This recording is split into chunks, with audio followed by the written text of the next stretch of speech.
Ok.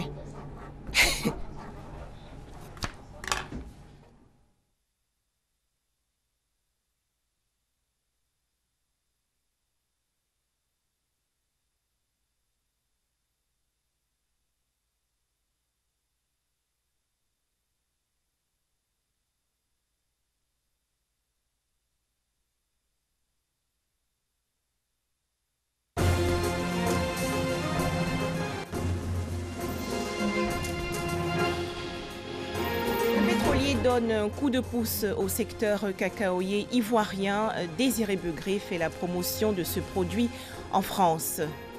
Enfin, en France, une astuce pour ne pas polluer l'environnement. Fini l'utilisation des tracteurs, place aux ânes pour les travaux champêtres.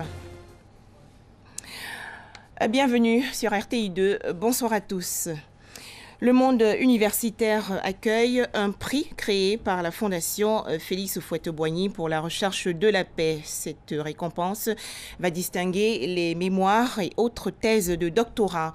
Les travaux présentés par les étudiants devront donc porter sur la vie, la pensée et les œuvres du premier président ivoirien, Félix Houphouët-Boigny. Les explications de Nou Sangaré et Thomas Guessambi. Un nouveau prix dédié à Félix Houphouët-Boigny, premier président de la République de Côte d'Ivoire. Mais cette fois, ce prix fait incursion dans le monde universitaire et est destiné à la recherche. Il concerne les étudiants en année de master et de doctorat et vise à valoriser les travaux de recherche sur Félix Houphouët-Boigny. Mieux, il s'agit pour les initiateurs du prix d'amener les étudiants et chercheurs à élargir leur champ de recherche et surtout à susciter des réflexions scientifiques sur la vie de Félix Houphouët-Boigny. Félix Houphouët-Boigny doit être enseigné, doit être immortalisé à travers ce prix. Félix Houphouët-Boigny demeure, n'est-ce pas, un modèle pour notre société. Il a posé bien d'autres actes. Aujourd'hui, j'ai parlé de l'humanisme de Félix Houphouët-Boigny. Eh bien, qui ne se souvient de tout ce qu'il a posé comme acte en faveur des démunis, des déshérités et contre la pauvreté en Côte d'Ivoire? C'est tout cela qu'il faut essayer d'enseigner. Initier un prix Félix Houphouët-Boigny en milieu scientifique, c'est une belle initiative. Et nous autres qui sommes dans les pas des chercheurs, nous allons essayer plus ou moins de s'engager dans cette optique-là. C'est quand même normal qu'à travers nos plumes, à travers notre intelligence, on puisse quand même lui rendre hommage en essayant plus ou moins d'écrire quelque chose sur les grands chantiers qu'il a eu à mener ici dans notre pays. Ce prix sera décerné le 18 octobre de chaque année, date anniversaire de la naissance de Félix Houphouët-Boigny. Les lauréats en master recevront la somme de 500 000 francs CFA et ceux en année de thèse de doctorat, la somme de 1 million de francs CFA. Un tout autre sujet à présent. Désiré Begré travaille dans le secteur du pétrole et pour mieux servir son pays, premier producteur mondial de cacao, ce ressortissant ivoirien fait la promotion de cette matière première dans les écoles en France. Comment s'y prend-il? On en parle avec Dangui Dangui. Désiré Begré est titulaire d'un diplôme de 3e cycle en ingénierie d'affaires et négoces internationales. Il est aujourd'hui manager d'exploitation d'un groupe pétrolier en France.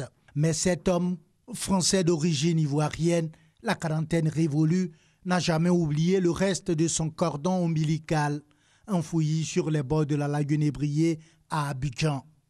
Mieux, il crée en marge de son travail une association dénommée Les Amis de San Pedro pour apporter un peu de joie et d'espoir aux populations de la Côte d'Ivoire. Nous aidons les populations de San Pedro en récoltant des dons, en faisant des activités et les moyens que nous avons, nous achetons tout ce qu'il faut pour leur apporter comme besoin.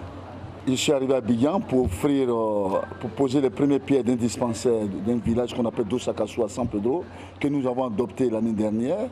À la tête d'une délégation de Les Amis de San Pedro, Désiré Begré a apporté récemment des médicaments et des kits scolaires d'une valeur d'environ 5 millions de francs CFA aux populations du village de Dosakassou dans la région de San Pedro, au sud-ouest de la Côte d'Ivoire. Un geste que les populations ont accueilli avec beaucoup de ferveur. Je suis comblé de joie de telle sorte que je ne sais pas comment dire les mots. Si nos enfants qui sont en France ont permis que nos enfants aient des livres et des différents dons, vraiment je suis content. Je remercie les amis de San Pedro. La route, vous avez constaté, vous avez vu les femmes en train de souffler, prendre de l'eau dans les pays. À l'école, vous avez vu, là-bas encore, c'est des filles. Alors, mon remerciement va à l'endroit de tous ceux qui ont favorisé ces projets. Dosakasu, ce village de près de 2000 âmes, manque des infrastructures de base. Et pourtant, les habitants sont de grands producteurs de cacao, l'une des mamelles de l'économie ivoirienne. Un contraste que vit mal ce fils de la région. Il décide alors de mener la riposte et d'une manière assez originale, en enseignant le processus de culture du cacao aux enfants en France. Le cacao, c'est l'image de la Côte d'Ivoire. Quand on arrive en France, on voit que tous les enfants de France mangent le chocolat. Mais ce chocolat a une origine, c'est mon pays, la Côte d'Ivoire. Donc je me dis, bon, ces petits Français qui mangent du chocolat, des belles tablettes, mais il y a un travail derrière, en amont, qu'il faut leur montrer. Et c'est ce que nous faisons pour leur montrer. On parle, donc à travers le cours qu'on leur montre, on leur montre tout le procès, depuis le planting, comment on prépare le planting, comment la mise en terre, jusqu'à la récolte, pour voir le travail minutieux de nos planteurs. Et nous, notre souhait, c'est quoi? À long terme, ces enfants que nous enseignons seront des mains des décideurs. Donc ils seront au cours de l'an, ceux qui négocient les prix du cacao. Demain, ils vont comprendre que nos planteurs font du grand travail et les prix peuvent s'améliorer. L'originalité de ces projets force l'admiration de son entourage, même en France. Je connais particulièrement l'association Les Amis de San Pedro, notamment son président, M. Begré, car j'essaye de les soutenir au mieux au regard de leur détermination, de leurs actions. Donc je sais que chaque année, en tout cas depuis leur création, ils mettent en place différentes activités au sein de la ville. Ils travaillent aussi avec différents établissements, donc ils sont très, très volontaires. En Côte d'Ivoire comme en France, Désiré Begré est sur tous les fronts. Action humanitaire, enseignement du processus de culture du cacao pour le bien-être des habitants du premier producteur mondial du cacao, la Côte d'Ivoire. On poursuit avec cette journée socio-culturelle et sportive initiée par le Centre régional des œuvres universitaires Abidjan 2. Ces festivités dénommées Noël sur le campus se sont déroulées à l'université Nangui-Abrogwa. Elles visent à consolider la cohésion en milieu estudiantin. Nous Sangaré et Thomas Guessambi. Temple du savoir, l'université Nangui-Abrogwa, transformée pour la circonstance en un temple culturel et sportif à l'occasion des festivités de fin d'année. Au menu de cette journée culturelle et sportive, initiée par le Centre régional des œuvres universitaires d'Abidjan 2, des crosses, des tournois d'handball et de football. Pour les initiateurs, il s'agit de consolider la cohésion sociale en milieu estudiantin, mais surtout de permettre aux étudiants de passer d'agréables fêtes de fin d'année après une période de composition. Ils sont venus de divers horizons. C'est dans le sport, dans ce brassage-là, qu'ils peuvent mieux se connaître, s'accepter et échanger. Ça, personne ne peut le nier. Et c'est au niveau du sport qu'ils apprennent ce que c'est que le goût de l'effort. L'acceptation de l'autre, l'acceptation de la défaite. Une telle journée qui est une journée sportive, et la journée est la bienvenue pour permettre aux étudiants de se déstresser. On a aimé. Ça nous permet de nous détendre aussi après les compos. Payer les compos, ce n'est pas facile. Les activités socio-culturelles et sportives s'inscrivent dans les 3 axes prioritaires des missions assignées aux centres régionaux des œuvres universitaires. Cette journée a vu la participation de 5 unités de formation et de recherche que compte l'université Nangui-Abrogwa, à savoir les UFR des sciences naturelles, des sciences et techniques des aliments, des sciences et gestion de l'environnement, des sciences fondamentales appliquées et l'école préparatoire des sciences de la santé. Au chapitre culture, la naissance d'une organisation non gouvernementale pour révéler le peuple Bakwe. Les Bakwe sont une population vivant dans la région sud-ouest de la Côte d'Ivoire. Ils veulent ainsi promouvoir leur richesse culturelle. Le point avec Dangui Dangui. Les filles et Fils de la Bakoué résidant à Abidjan et ceux de la diaspora rassemblés, chantent et dansent au rythme de la réconciliation et surtout de la promotion des trésors culturels de leur région, le sud-ouest de la Côte d'Ivoire. Réunis au sein de l'association Abeoui, Affaires des Chenous en langue bakoué, ces hommes et femmes entendent sortir leur région de l'ombre. Moi, par exemple, je suis Abidjan. Je ne sais rien de ma culture. Quand on va au village, tout a changé. Les gens ont commencé à aller à l'église, les gens ont commencé à négliger les choses de chez nous. Même le riz, la nourriture, avant tout ce qu'on faisait, les sacrifices qu'on faisait, on ne les fait plus. Donc c'est pourquoi nous, nouvelle génération, on a décidé de revaloriser cette culture que nous ne connaissons pas. Nous allons partir vers nos parents, prendre des renseignements. Qu'est-ce qui se passe, qu'est-ce qu'on mange chez nous, comment on s'habille chez nous. Cela est important parce qu'en quelque sorte, c'est notre repère quand même.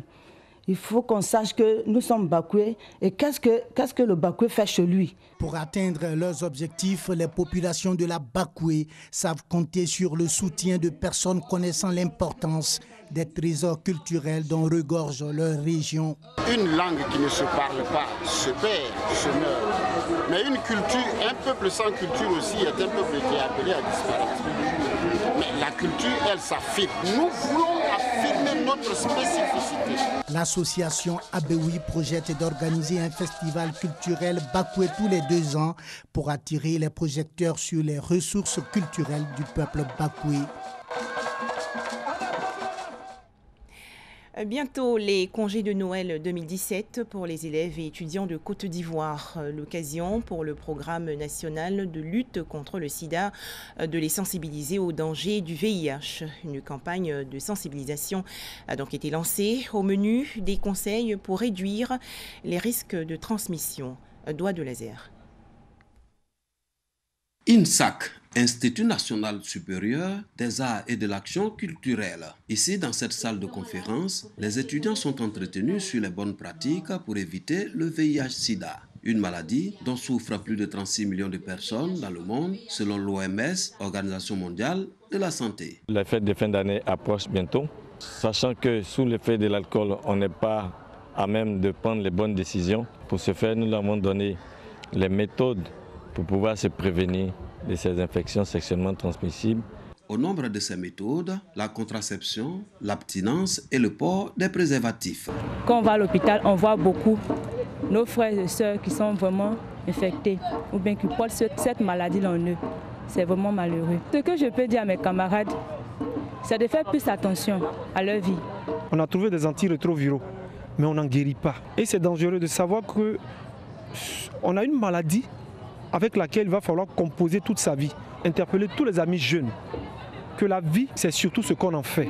Plus de 10 établissements scolaires et universitaires ont été visités avec plus de 5 000 élèves et étudiants, sensibilisés sur la prévention du sida en période des fêtes. On nous a distribué des préservatifs pour se protéger contre le sida. C'est une bonne initiative, ça aide les jeunes à ne pas s'infecter. Je trouve que c'est un bon moyen de protection. Je trouve que oui. Et puis, c'est favorable pour la jeunesse, quoi, pour éviter les maladies, les grossesses à risque. La sensibilisation sur la prévention du sida va se poursuivre dans les établissements secondaires et universitaires de Yamoussoukro, de Bouaké et de Korogo pour des congés de Noël sans sida. Enfin, comment protéger l'environnement dans la région sud-ouest de la France? Plus question d'utiliser les tracteurs pour les travaux champêtres. Les maraîchers et agriculteurs ont trouvé une astuce. Ils utilisent les ânes. Regardez. Béroy Marché. Le pas encore hésitant, le ton pas très affirmé. Depuis 2 jours, ces apprentis apprennent à diriger un âne. Pas toujours facile de faire obéir ceux qui ont parfois la réputation d'être têtus. Soyez un peu plus expressifs dans vos commandements. Ils sont 6 à suivre ce stage d'initiation. À la manœuvre, Pascal, le directeur qui donne les instructions.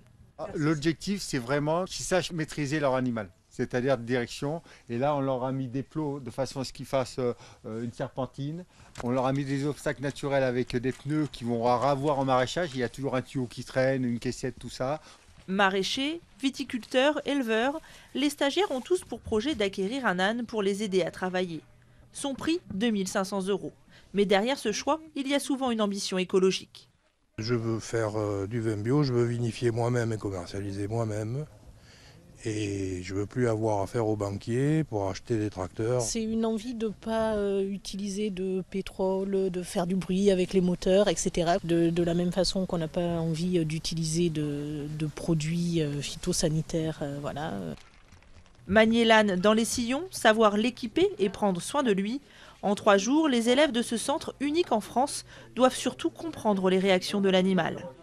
Les ânes, de ce que je connais, de ce que je découvre, c'est qu'il faut être très doux avec eux et que si on arrive mal luné, ça ne sert à rien de travailler parce qu'ils ne travailleront pas. C'est un peu le miroir de ce qu'on est. En 4 ans, cette école a formé plus de 80 stagiaires qui ont tous déboursé 273 €.